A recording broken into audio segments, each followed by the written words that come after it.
second masterclass of Women at Work's job search series. We are really happy to see you all take out time on a Friday evening to join us.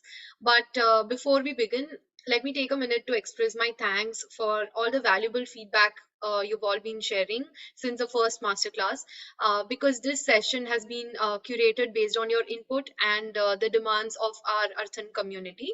Over the course of the next 1 hour, we will delve deep into discovering opportunities within the social impact sector, how to align one's passion with purpose, and also to create effective strategies to manage salary expectations and upskilling needs during your transition. Anavi Jaiswal from Arthan's talent acquisition team will lead the session today. She has over 6 years of experience in HR and recruitment. After obtaining her master's from Queen Mary University of London, she went on to work with Sir Gangaram Hospital before pivoting into the social sector through the Teach for India Fellowship and after then joining Arthan. Without further delay, let's begin our session. Over to you, Anvi. Hi, Matangi. Thank you for that introduction. It's really lovely to be here. And why we're doing this session is, of course, because of feedback from our community, and also having worked as a recruiter with Arthan for over a year now. One of the biggest challenges that anybody faces, even if they're not transitioning into a new sector, into the social impact sector, change in general is hard for all of us. Any kind of change, even if you're in your job and you're transferred from one vertical to the other, or one city to another, it's hard. Changing jobs is hard, and of course changing sectors and completely pivoting your life can feel very intimidating, challenging. And our session is designed around navigating through some of those challenges and how to feel confident and successful in making the change.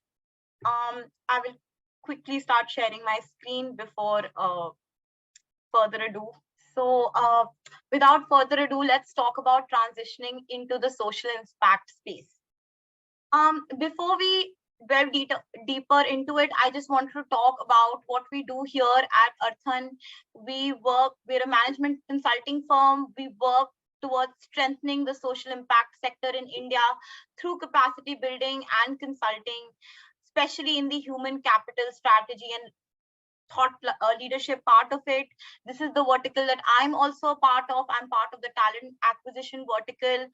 And a lot of my experience has been around dealing with senior stakeholders across the sector and talking to mid to senior career people about making the change, switching organizations, finding the right people. And also the thrill of my job is when I can help somebody find their exact ideal job, and when I can help an organization also find their ideal person. It feels like almost like a match made in heaven, and that is the thrill of this role as well. And which is why I was very keen to talk about what happens when we recruit in the social sector and what it feels like from the candidate's perspective as well.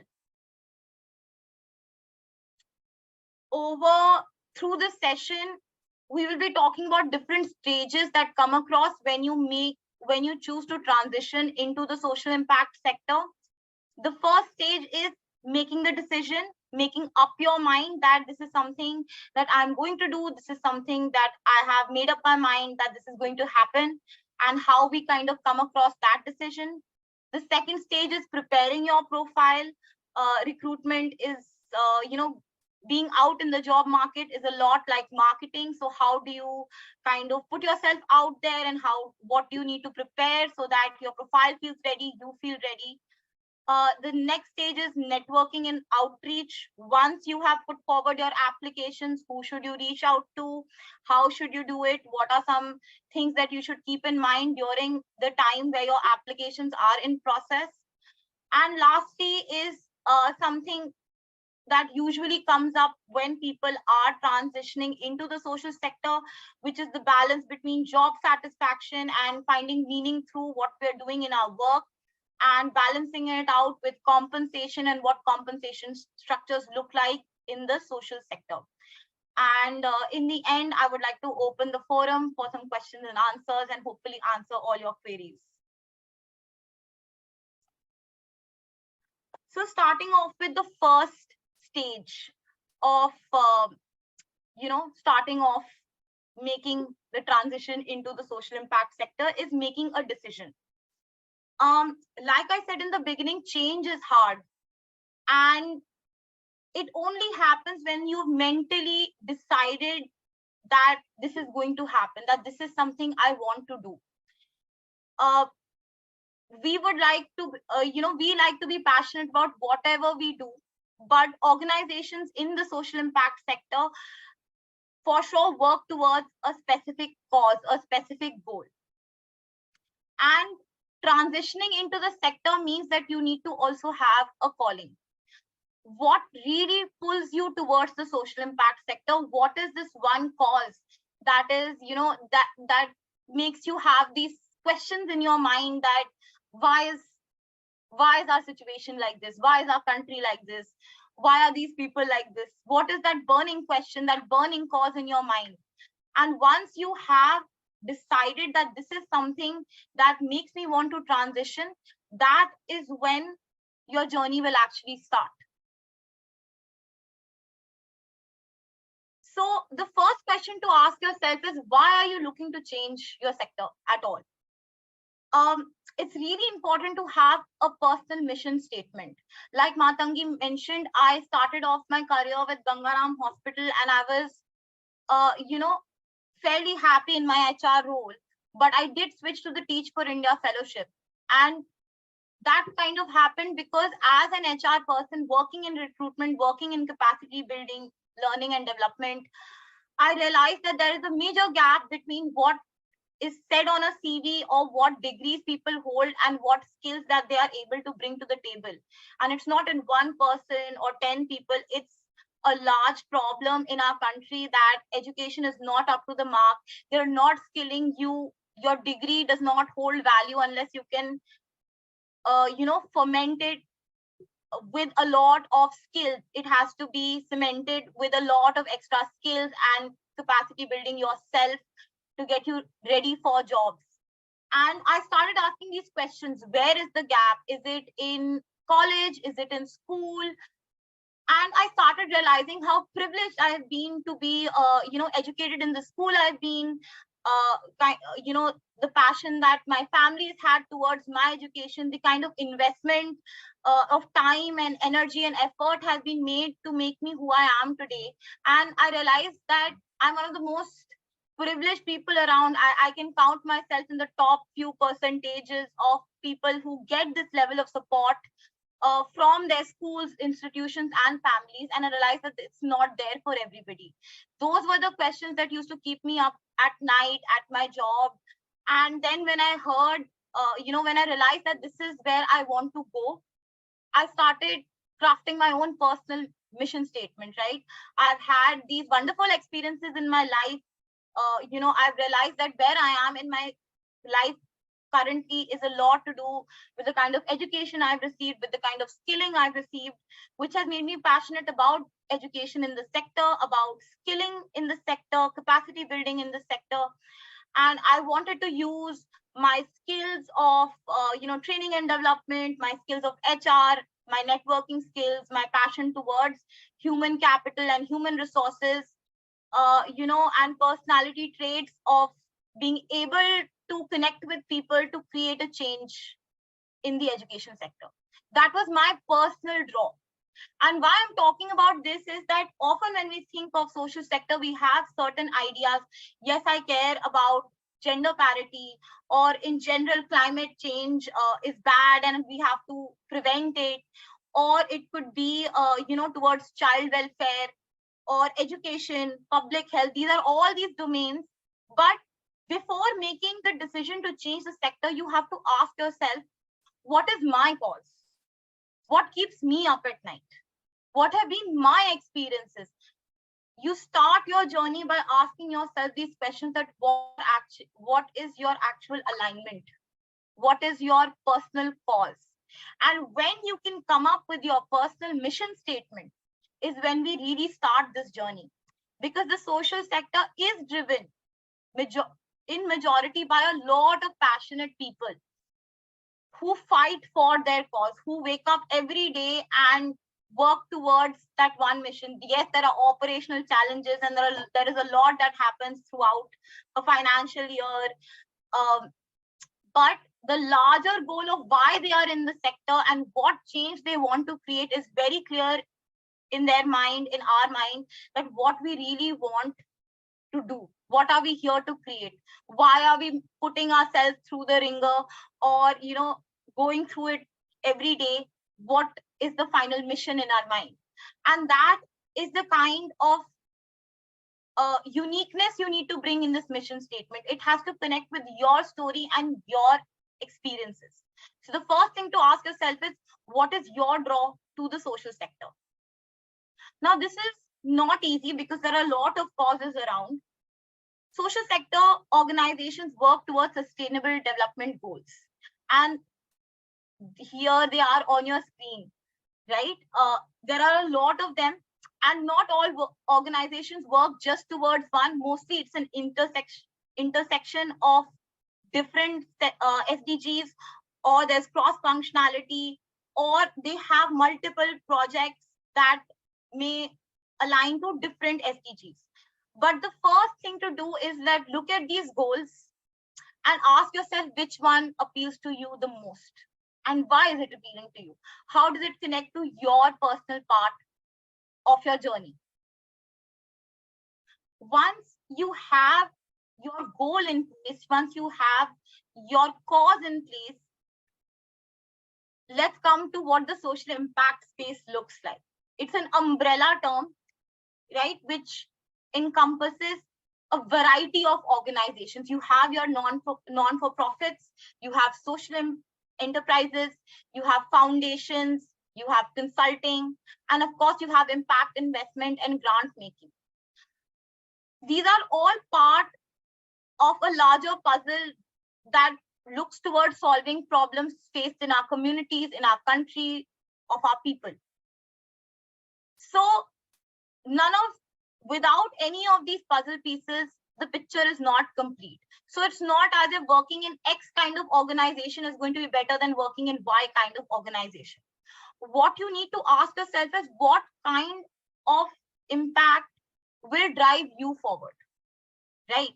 So whether it's going to be that I want to directly work with communities and make sure that the change is happening right in front of me, directly impact communities at the grassroots levels, then you're looking at non-for-profit organizations and social enterprises, right?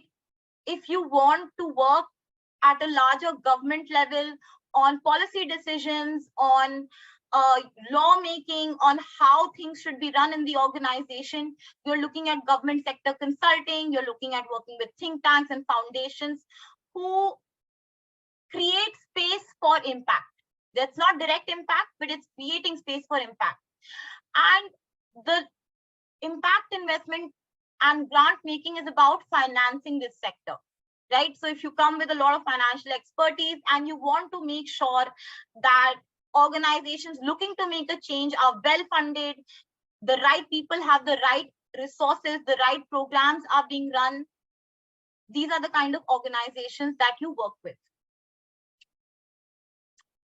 So a lot of making your decision is finding your exact puzzle piece, right? What goal am I working towards, and what kind of organization I want to work with, right? So it could be that I want to work towards gender equality, but at the grassroots level, right? I want to make sure that all genders have access to basic education and healthcare, maybe in the rural sector. And that means working with non-for-profits that work in tier 2, tier 3 cities, or in rural environments, and working on programs like that, right? And then you're working in the non-for-profit sector and your goal is working towards gender parity. So that is kind of how you decide which kind of organization you want to work with. So once you have sort of made your call about the kind of organization you want to work with, we move towards preparing your profile. And believe it or not, this involves a lot of homework. Any active job seeker, this is without changing sectors, should ideally be working around 1.5 to 2 hours on a daily basis on what their profile is, working on job search, applying to the right organizations, working on CVs and cover letters at a daily basis. Now, if you're transitioning sectors, right, which means that there is a learning curve of understanding what the sector looks like and finding the right people to connect, you should add at least an hour to that. So your 2 hours go in looking for the right kind of jobs and the right networking and putting in those applications, tweaking your CVs and cover letters. And that 1 extra hour goes in understanding your sector and doing research about the organizations that you're applying to. So the first question is, where do I even start applying? How do I find these organizations? Where are they available? Your best friend throughout your recruitment process is going to be LinkedIn. The best way to do it is, once you found your goal that you're working towards, look it up on LinkedIn. This is your regular LinkedIn. You don't need anything extra. Look at companies that work in this sector. Look at your location. So if you can see, I have selected India here, but if you're from a specific city, town, you do not want to relocate, put that in. And as you can see, I've put non-for-profit organizations, but if you want to go into consulting or any other specific type of organization, you put that in and you get your first sort of cursory list of these are organizations that are there in this sector. This is your initial. And then once you look at a couple of organizations that you really like, you find all the competitors of that organization, which is a simple Google search, right?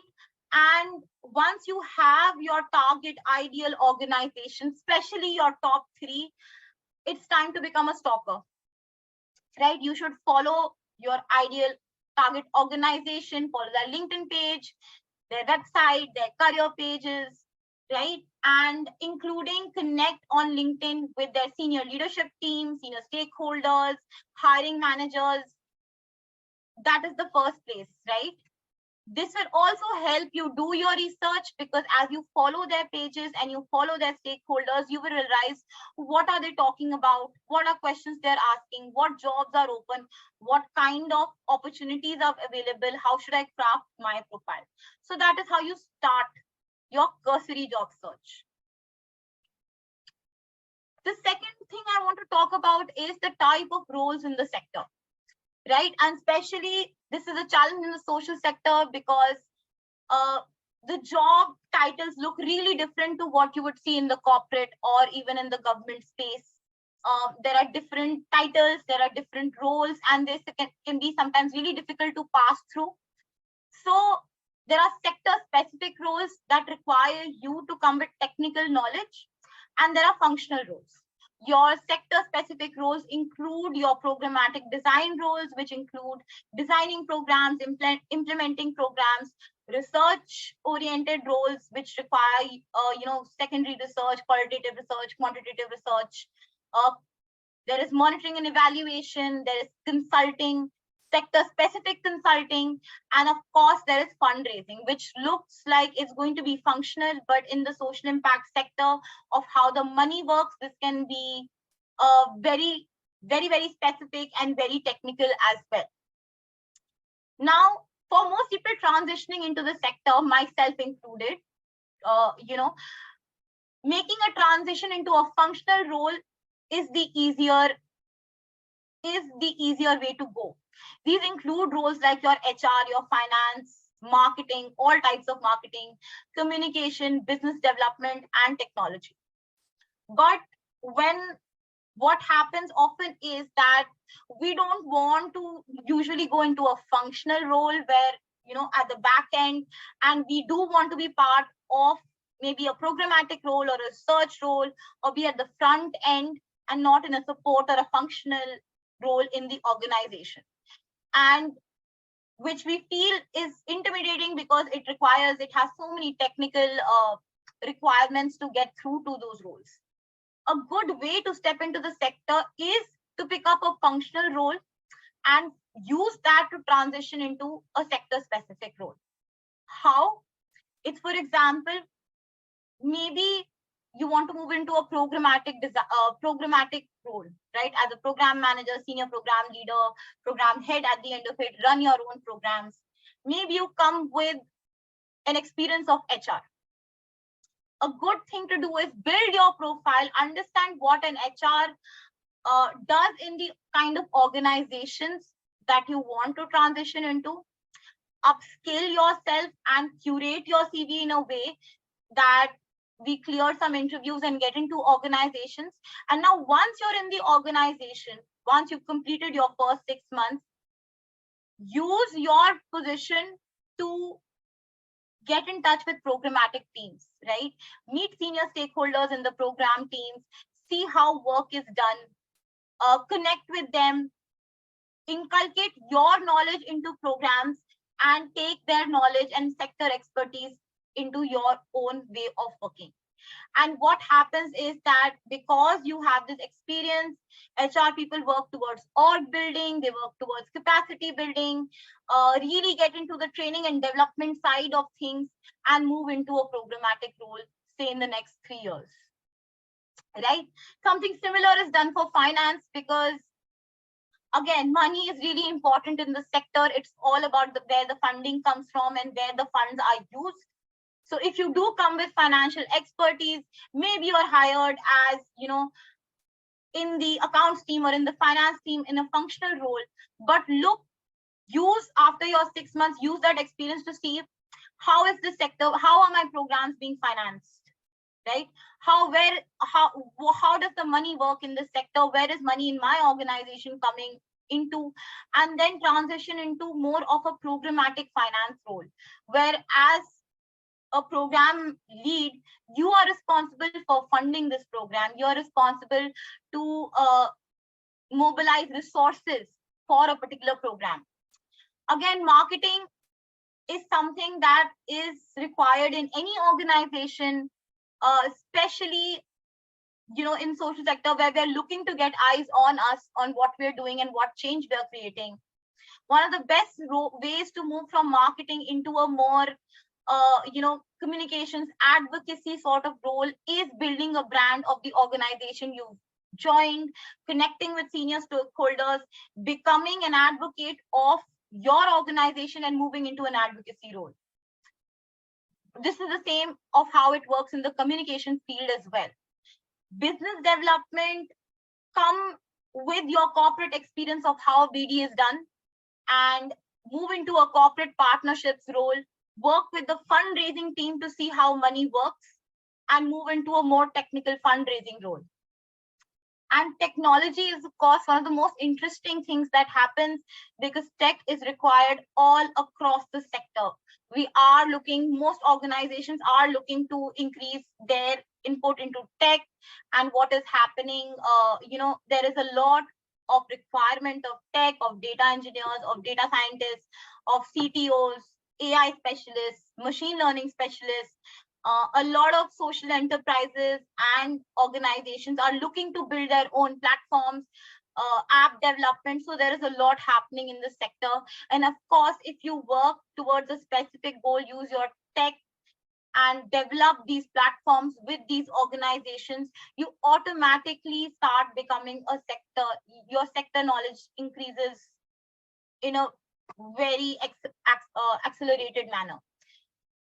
A lot of leading roles are about digital transformation, and they are no longer just the tech person in the organization. They're leading programs, they're leading organizations because they come with the knowledge of technology and they have worked towards their own personal goal, this SDG goal that the organization is aligned to, which has now made them industry leaders. So basically, like I mentioned, there are two approaches. One is a specialist approach where you do have, maybe a degree or a certification that allows you to move directly into a certification, specialist role like an M&E or a research role, or you start off as a generalist and then look to transition into more of a specialist role. And of course, I may add, there is no, it's not necessary to move to join as a generalist and move into a specialist. You could be extremely happy as a generalist supporting your organization as well. It's, it's great to be a part of an organization that is working towards a particular goal as well. So there is no need to think that, oh, I do have to make this change. It is optional. It is towards what you want to do. So what do we need to do before applying for jobs? We pick our approach, make our decision with the kind of organizations we want to associate with, have a very strong mission alignment, find similar orgs, connect, find out who are critical stakeholders, who's the CEO, who's the COO, who's the HR head, if you are, who is going to be your vertical head, make those connections, spend half an hour sending out LinkedIn messages to people, and create job alerts, right? Find your target organizations, put out a job alert for that organization plus any similar organizations, right? And once you've started this process, you work towards building your network. What do we need to do while applying for jobs? There's a lot of personalization involved in social sector applications. One of the things to note is your CV is never ready. You never have a prepared CV. You have to always actively work on your CV. Read any JD that you're applying to in great detail. Pick out keywords for what the role is looking for. Understand that what are, say, top 3 non-negotiables for the role. Tweak your CV for each role that you're applying for, highlighting your strengths, right, that match the JD. Now, this does not mean that you're fabricating strengths or, putting something on the CV that you've not done. It's about looking at your experience and seeing what the JD says and how can you highlight your profile in a manner that it matches the JD, right? The next thing to do is never send a CV alone. If you're applying for a position, always follow it up either with a detailed cover letter or an email expressing your interest, not just in the role, but how you are personally aligned with the mission, vision and mission of the organization. Why do you want to stay? Why do you want to switch to this specific organization? Why do you want to do this specific role? How is it helping you? And what are you bringing to the table for the organization? Next is follow up on your applications. The social sector is notorious for long recruitment processes, and they're lengthy and it takes time. There is nothing called over communication here, right? Once you put in your CV, once you have emailed them or applied to a platform, follow up with the hiring manager. If there is a consultant working on the role, follow up with them. Usually, for a role or a CV to move from one stage to another, it is going to take about 8 to 10 working days for them to come to a decision of shortlisting from one round to the other. But there is no harm in following up with hiring managers, consultants, or your POC for active updates. Keep reminding them that you exist, and never have this question in your mind that, does this look desperate? Why am I only messaging? I sent a message yesterday. Maybe I shouldn't call again. There is nothing like that. Over communication is key, right? Prepare for your interviews, right? Read about your interviewers, follow their page, understand what are they speaking about, go through their LinkedIn, not just, where they have worked, but look at their most recent activity. What have they been posting about? What have they been talking about? What is the company talking about in general? What is their website saying? And, what have been their most recent projects and achievements, right? And inculcate this in your answers. Show that you have really put in the time and effort to come to this space. Lastly, be open to feedback and learning. Post your interview, always spend about half an hour reflecting on your interview and debriefing in your own mind. What do you think went really well? Which answers in retrospect, maybe you could have added something, subtracted something, and what has been your major learning through the process of that particular stage as well. What is something that you want to include? What are some things that you want to change as you apply further? Or maybe if you have other interviews lined up for other organizations, it's really important to reflect. And also, again, if you have consultants, if you have a POC directly from the organization, always ask, for feedback. How do you think my interview went? Please let me know if you heard something. Even if you do have a rejection, at one point, ask them directly for feedback. Hey, how can I crack this role? I'm really interested in a role like this. What could I have done better? Right? Just ask the question. So again, like I said, key points to remember are know your why really well. CVs and cover letters are key. Do your homework for interviews, and we will talk about it later in the presentation as well. But salary negotiations, again, over communication is key, right?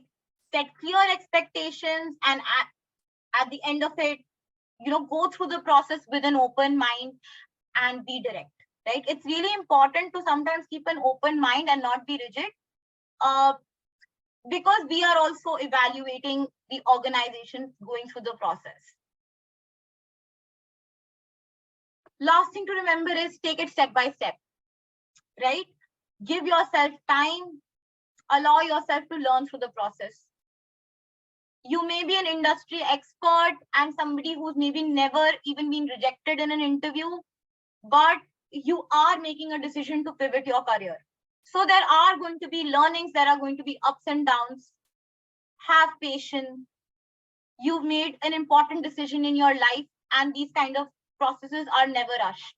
And if they are feeling rushed, then again, you may have cold feet or second thoughts as you close the process. It sometimes feels too sudden also.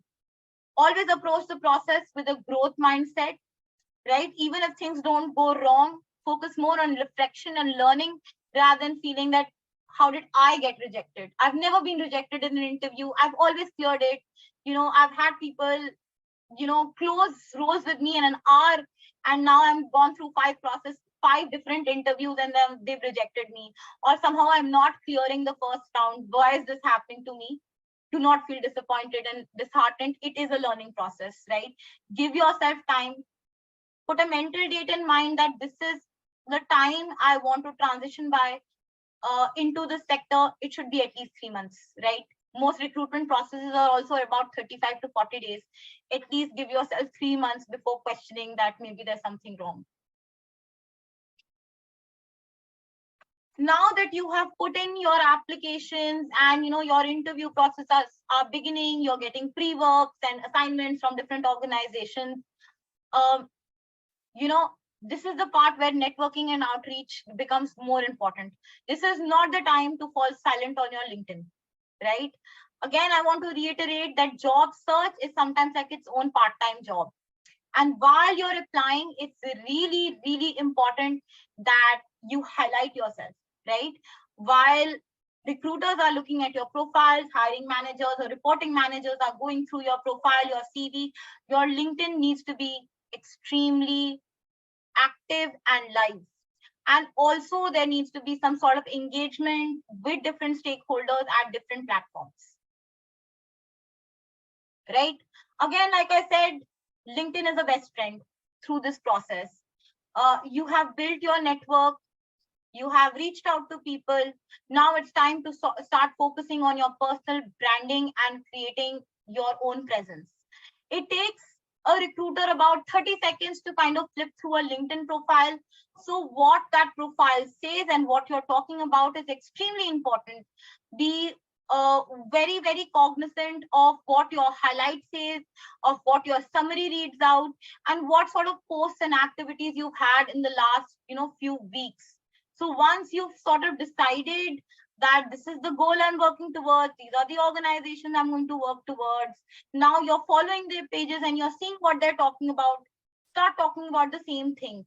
And if you're building knowledge and you're looking for connections, it's okay to also ask that these are some topics that I'm exploring. I'm happy to connect with anybody who would like to speak to me so that I can gain knowledge and I can have a meaningful conversation. Right? So, like I said, it's an ongoing process. You've set up your alerts on LinkedIn for your ideal jobs.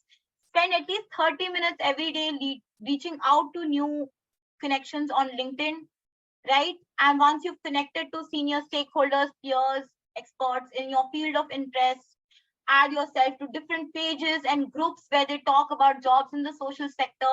There are a lot of people that post on a daily basis. These are open jobs, or they talk about hiring in the social sector.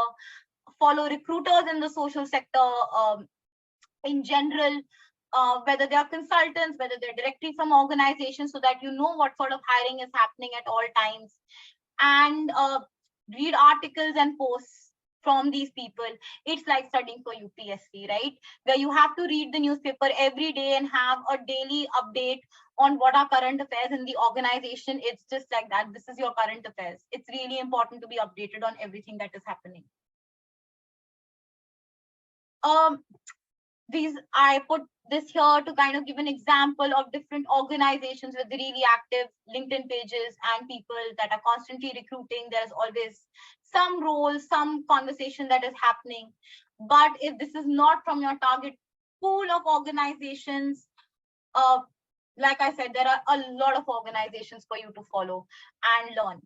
And most probably, these are some of the industry leaders. These people are going to be competitors of your target organization if they're not your target organization. Um, Again, like we were talking about what your profile says, it's also really important to to just cold call people, or we're not calling, so it's going to be messaging.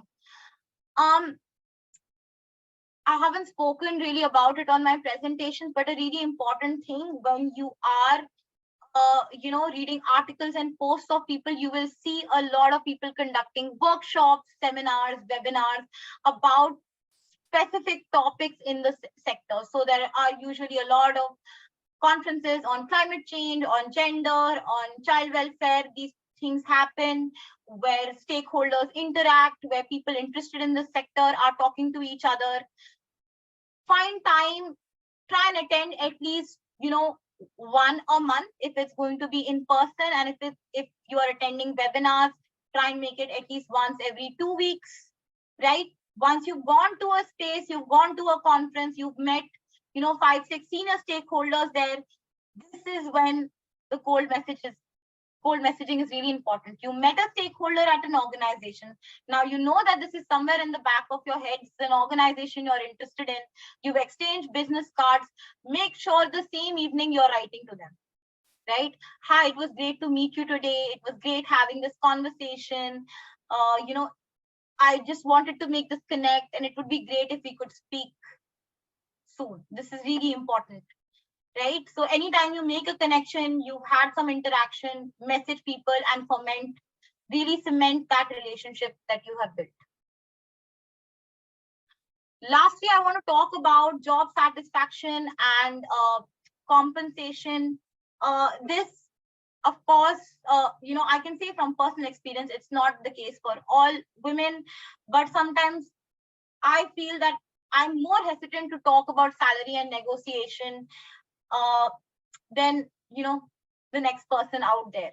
And these conversations are challenging, they're hard, and they may really make you question yourself. So this is also why I wanted to speak about this. So there are a lot of challenges around compensation in the social sector. Sometimes salaries between corporate and social sector, there's a gap, so organizations expect you to take a pay cut. You sometimes feel guilty negotiating or asking for more, especially because you've spoken so much about mission alignment. That's something I really want to do. Then it feels very challenging to kind of say, no, but I want more money to do this, right? Often budgets are not communicated in the beginning. It's kind of like, go through the interview and then we'll talk about hikes and getting a hike on your current CTC. So you don't know what the budget is. And salary structures can be very different. confusing. Different organizations have different salary structures, and you're not sure about how the parity is going to be made between what you're currently earning and once you change, right? So some of the things to keep in mind is that uh, when going through the process of an organization where you don't know what the budget is, and you're kind of going out on a limb of this is my current, so maybe I'm getting a hike, be very clear about why a role interests you, right? It could be something like, you're right now at a senior manager, and this is a possibly taking you to a director level, completely changing your profile. It connects to your larger vision of what you want to do.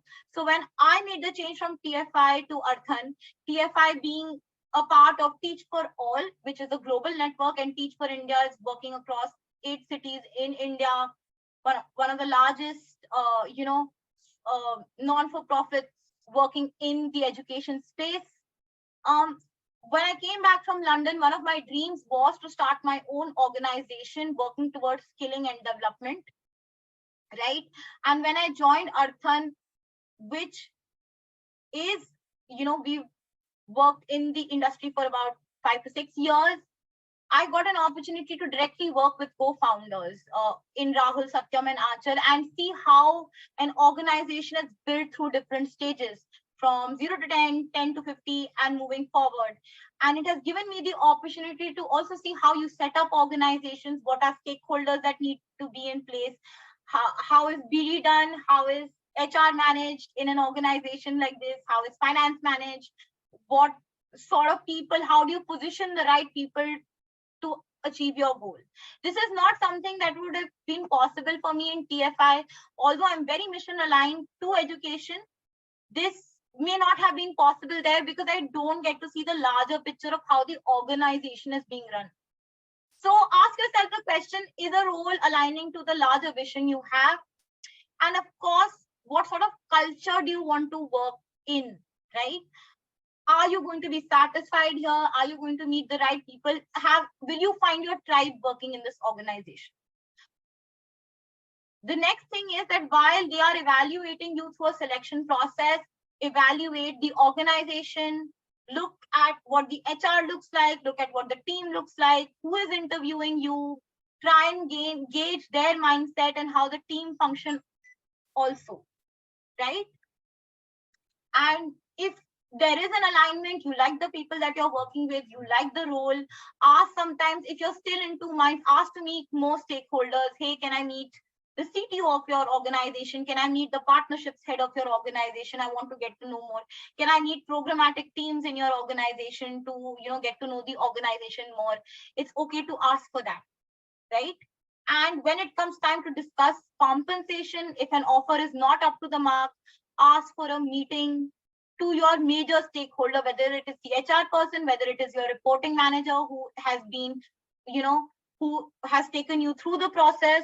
Ask for a meeting, be clear and as communicative about your expectations. Hey, I am at this CTC, this is what my finances look like, this is where I am at this stage in my life, this is why I need the money, and this is what I bring to the table, right? There's a reason that you're selecting me also. We need to talk about this. I cannot accept this offer. And when you go to this meeting, don't go vague. Always have a clear hard stop in mind, right? What is your financial status and stage allowing you? What is your hard stop? This is a number below which I cannot accept an offer. It's very important to be very clear about a number that you are comfortable with, that you are going to be happy with, so that even till what point can this negotiation go on. And lastly, all of this only happens when you keep an open mind. Often you kind of feel that maybe this is not going to suit my budget, so why even bother interviewing? Why bother meeting these people? I don't want to be part of a 1 month long process if it's not going to result in an offer. The social sector is a small space. In general, people know other people. So it's good to go through processes and connect with different stakeholders, because in 6 months they could shift to a different organization and remember you, right? That this had not worked out because of whatever compensation, but I really remember this person. They interviewed so well. I'm going to reach out to them and call them to interview for my new organization, right? I have the budget here, I can hire them. right? So again, take it as a part of your networking, take it as a part of, going through the process, and take it as a learning opportunity, not a waste of time. Lastly, I wanted to talk about job satisfaction, and this is different for everybody. How do you know that you're, happy in your job? Some questions that have helped me, or I ask people who are close to me to follow to understand how they're doing, is that going back to your why, right? After you've joined an organization, is my organization committed to their vision and mission, right? Something that they had pitched to me when I joined. Am I making the kind of impact that I thought I would? Is my role aligned to what, was pitched to me? Am I on a path towards growth and development? I thought year 1, year 2, year 3 is going to look like this. Take a stock check, right? Are you actually on that path? Are you learning the things that you should be learning? Is the JD that was given to me matching the KPIs that you're doing in the organization? Am I communicating in the organization directly with my reporting manager and with my team as well? One really important thing about job satisfaction is knowing your key stakeholders professionally and personally, right? Professionally, like I've mentioned, clear lines of communication help that. But in personally, also, not everybody is going to agree to your life changing decision. But it's really important to know what are the key stakeholders. Everybody will not agree, right? A few people that are important in your life have to agree and have to support you through the process. And that's how you know that you're in a safe environment to discuss challenges as well. Give yourself time, right, to adjust, and give others time to adjust to you. And this is not something that is going to happen in a month. It doesn't happen. Nothing is as good or as bad as it's going to be in the beginning, right? Sometimes your job starts with a bang and everything is great, and in the second month you hit a slump or there are challenges. Sometimes the first 3 months look like, you go into an existential crisis, that what am I even doing here? There's so much to learn. I don't know anything. This is too intimidating, right? Personally, also for me, my first 3 months at Arthan, I did question a lot of things. Oh, ye nahi ho raha, this is not happening. My role is not closing. My team is not working. I don't know what I'm doing. It's normal, right? My first quarter was steep. Second quarter felt okay.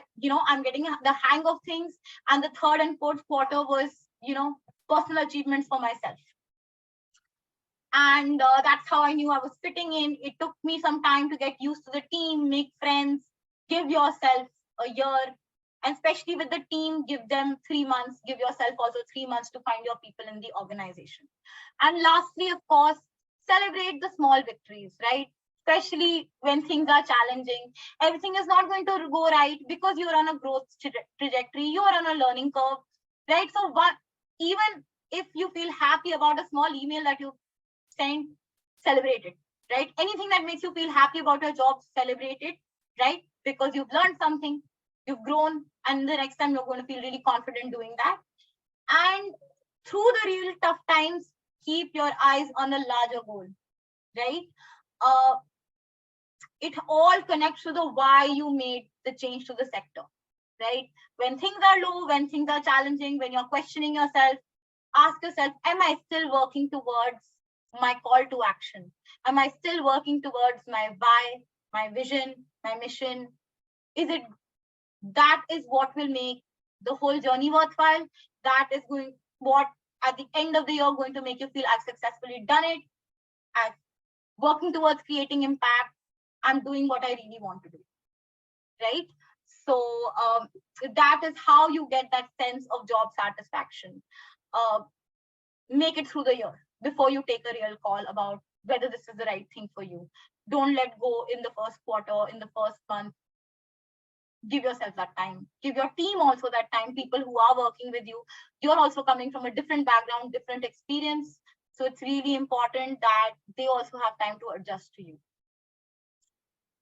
And with that, I would like to open the forum for questions and answers, and any queries you may have. Uh, you know, This is a safe space. Ask as many questions, share your learning experiences, use the chat box or raise your hand to ask any questions. Matangi, if you could also help me through this. Maybe Sure, Anvi. While we already had the presentation going on, there was a couple of questions. So maybe you could cover those regarding the upskilling, how to approach upskilling during the transition. So maybe you could take that first, and then we can take the subsequent questions. So, upskilling works in different ways. So, like I said, you are connecting to senior stakeholders in your preferred vertical. You're also looking at teams that you want to join, right? For example, if you want to join a programmatic team, look at who the team currently comprises of, right? What does your CV and experience look like versus what are they bringing to the table? Look at their LinkedIn. What are courses that they've done? What are certifications? There are LinkedIn certifications as well. How can you spend your time? Maybe you're really good at Excel. Maybe getting a certification in Stata helps because a lot of social sector organizations work in Stata, right? Maybe you are seeing that look so you're seeing that a lot of conversations are happening about gender. So make sure that you are attending as many gender conferences as possible. You're spending time on research, right? You're attending these conferences. Maybe look at getting a certification here as well. There are short-term certificates. There are programs that you can join. The idea of upskilling yourself is to kind of align your profile as much as possible to your dream team, right? And we can't go back to school or college and change our degree and life path, but we can boost our CV, we can boost our experiences with short-term courses, with conferences, with certifications that help us make understand it is a learning for us also. We are upskilling, we are learning new things. It's going to be really useful. It's not wasted time. And also it makes us more appealing to our target organization. I started in journalism and then I moved to the corporate sector. I had a little bit of experience in the social sector before. But I tried volunteering a few years ago, during the pandemic, early stages. And one of the things I realized is the social sector is almost exactly like the corporate sector, right? I have noticed, and I've spoken to a couple of people and they said, maybe because you volunteered in certain kind of an organization, that's why it is the case. So even your questions, around job satisfaction, the kind of pointers you had, they were good, but I saw that they were typically questions which are applicable to the corporate sector. I didn't feel, say 20 or 15 years ago, if somebody was entering the social sector, the questions would be far more ideological or politically oriented, right? If I would make a shift, I would definitely want that kind of alignment where my moral compass is more aligned to the mission. Unfortunately, I didn't see that in the kind of organization. It's not because of individuals, but because of the kind of misalignment with the kind of political vision, right? Now, I don't know. Now, my question is this. This is an observation and question. I don't know whether it's because of the kind of political situation in the country where and this is the reality, a lot of organizations are not getting funds because they have a certain kind of alignment. So I just want to know, is it worth it? Because I felt if I'm making a sacrifice with respect to compensation, job satisfaction I had even in the corporate sector. And if the moral compass, if that is not going to be aligned, is it worth the sacrifice? You can just give me your observations because maybe things have changed in today's world. But I would like to hear your view. It is, I do align to a lot of observations you've also had, and there is going to be difference of opinions in the social sector as well, and there are challenges with what the politics looks like right now, what funding looks like, with the FCRA guidelines and the people working in the sector, which is why it is extremely important to sort of evaluate the organization that you're going to join. Um, a Which is why, it takes time to make that transition also. It shouldn't be that you apply to the first few job opportunities. Give yourself time, 3 to 4 months, to really observe whether this is a sort of organization you want to align yourself to. If you're still having second doubts about certain stakeholders, which is why we ask, right? Which is why I mentioned, follow their pages, look at about what they're talking about, what the organization is talking about, what have they done in the last 3 to 4 years, what is their team comprising of. Do your background research and then make an informed decision. And if you're still having doubts, about what this structure is going to look like, throughout the process, also ask to connect with different stakeholders, right? It's not enough just to meet the HR person, reporting manager, CEO, and role is closed. If you're still having questions, this is a big life-changing decision for you. Ask to meet different programmatic heads, asked to maybe meet the team in a coffee chat over lunch. I would like to meet the team. I would like to meet stakeholders. I would like to meet program heads, and do it over informal coffee chats where it's not maybe just an interview, but it's you're getting to know more about the organization. You don't have to ask direct questions. Hey, I've heard this about your organization, but take your own gauge over there. Is this is the right place you're entering? Are you liking the conversations that you're having? If you're not, then it's not the right call. It's really important to find the organization, because that is when your moral compass will align. You go with all your ideas and excitement and join an organization which is not creating impact. It is a heartbreak. So it's really important to do this research. Hi, Anvi. Thank you for the lovely presentation. And Sai Kutai, I think I completely agree with what you said. The point is so valid. And I'm sure a lot of us somewhere resonate with that, because that is something that all of us think of. One, if you're moving to a sector which is creating a social impact, why is it the first thing that we think of is, okay, we need to and we should accept a compensation, um, a decrease in the compensation that is being given, whereas in terms of the contribution that is being given and the results which will be there, which will be way better or impactful compared to the corporate sector. For Anvi, there are two things that I have. One is curiosity, out of curiosity, wanted to understand from Gangaram to Teach for India, how was that transition decided, and what was your personal experience in that? That's the first thing I wanted to just quickly understand, because that was very interesting. It was an interesting process for me. Like you mentioned, I was asking these questions about education, and actually, I was sitting on Facebook going through, just profiling, and I saw this application for TFI, and I kind of filled it. It's a very lengthy application if you've seen it, but I filled it on my phone because I was feeling really passionate actually in the moment. I had heard a lot about TFI, and I was like, okay, let's just fill it and see what happens. And then, of course, I had different conversations with various stakeholders through the selection stage, which made me feel really confident about this is the kind of work I want to do for the next 2 years. It's a 2-year commitment. There were personally a lot of people in my life that thought I had lost my mind because I was taking close to a 60-70% pay cut. I think a little more, close to maybe an 80% pay cut. But the fellowship was something that I was very personally aligned to. And then when I joined back, after the fellowship, once you get opportunities in the role, they compensate you. TFI is a very good paymaster. I joined Arthan after that, and people understand the fellowship is very known in the sector.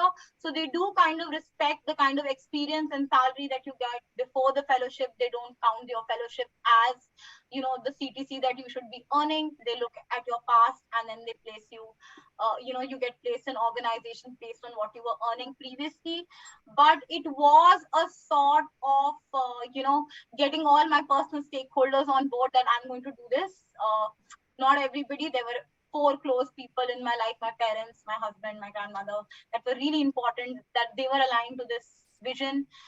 The fellowship itself was fairly challenging, and there were times where I was like, I'm quitting today. I don't want to do this anymore. I'm tired.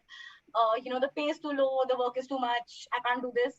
And I had my close family members constantly remind me that, this is why you joined, and which is why you kind of need that support structure in place, because there will be times where, you kind of question, why am I here? Why did I agree to do this?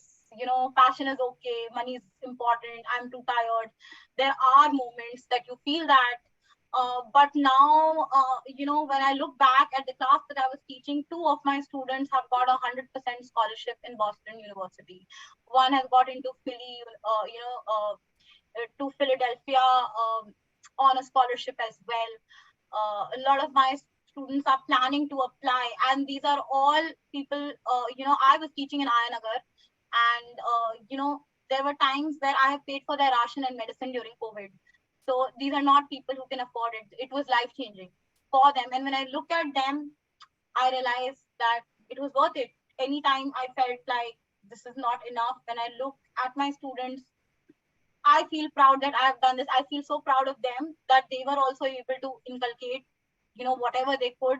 I joined a class of people where English and SST were their favorite subjects, and I was a maths and science person. I'm a BTech, and all these people who have gone to universities have gone on maths and science scholarships. STEM in girls was really important. I was teaching 80 girls for 2 years. So STEM was really important to see, my students come up to me and say, maths is my favorite subject, was very encouraging to see them apply for programs and scholarships and maths Olympiad. I want to do this, Didi. I want to do that, Didi. That I could do that in 2 years was also really meaningful for me. Which is why also I mentioned, right, why you're doing this is really important, because there are going to be times where you question everything, and there are times where you feel that, this is all talk, where is the actual change? What am I actually doing? Everybody comes with their own setup. There are going to be bad apples, bad faith actors in the process, in your journey. But it's really important to keep that goal in mind. And if an organization kind of doesn't suit you, it's okay to take a call that my goal is in place, but this is not where I want to work. And all the people that I've placed in Arthan also mostly go on a hike, right? Sometimes where I have seen, especially at the senior leadership level, where I've seen a lot of negotiation is that the hike may not be what they were expecting. Maybe they were expecting a 35 to 40% hike, and social sector usually caps at a 15 to 20%, but there has been a hike, and usually as a consultant also, I really talk, about being comfortable with a pay cut, right? It's okay to not be comfortable with it. It is okay to say that I will not compromise on money, right? I have to maintain a certain, lifestyle. I have EMIs, I have house rent, I have children, I have family I need to support.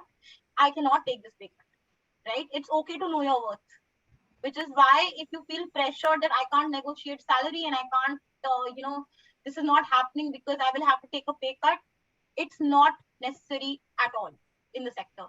There will be an organization with a role that you want to do, which will not ask you to do it. Thank you, Anvi. Thank you, Deepika, for that question. Anvi, I think Sonia's asked a very interesting question, about assignments during the recruitment stage. Maybe we could take that as the last question. So, is there any way we can, as a recruiter, what do you think? Could we, negotiate and cut down the expectations of extremely, hectic assignments during the recruitment stage, because someone is also managing another job while they're applying for the second job. So, what do you think about that? About the assignments, I think, assignments are a part of most of the hiring in the social sector, especially if you move into a programmatic role. It's not so much the case for functional roles, but most of the time for research roles, for programmatic roles, they do put in an assignment, because a lot of money moves in the sector or permissions move into the sector based on how you draft proposals, how you pitch programs, what goes in writing, which is why they look to see what your thought approach is, how are you approaching a question, what is your sort of thought process while answering these questions, because this work will be presented externally, and a lot of money, a lot of permissions, grants, proposals, MOUs are dependent on what you write, which is why they like to see a written assignment of your writing capabilities. Um, a good thing to request during the process is, hey, I work 5 days a week, I work very late hours, I will only do this assignment over the weekend. Um, and especially if it's a timed assignment, they're asking, no, this is the assignment, you have to do it in 2 days. Ask them, don't share it with me today. I'm busy this week. I cannot do it. I would like to maintain the deadline and not ask for any extensions. This is the time I'm free. Block this time with me. Please share this assignment. I will do it in 48 hours. It's very important to be as clear and communicative about your own timing challenges and how much time you can dedicate to the process, whether it's to the hiring manager directly, whether it's to a consultant. Be very communicative of what your calendar looks like and how much mind space you have.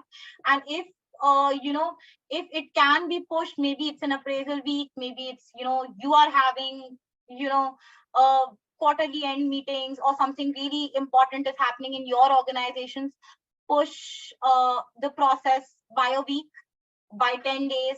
Ask them, can I do this a little later? I'm very pressed. Can I maybe do the interview first and I'm happy to submit the assignment later? These are conversations that you can ask. You don't have to take all the burden on yourself that, I have to meet this deadline and pull my hair out at 3 o'clock in the morning while writing assignments. Be communicative of your timelines and deadline, and people will give you space to do that. Thank you, Anvi. Thank you everyone for staying and, as I said again, joining us on a Friday evening for this session. Stay tuned, and we'll be continuing with the job search masterclass. We have a couple more masterclasses coming up in the same theme, and please do share your feedback and how we can improve in the upcoming sessions. Thank you. Have a great weekend.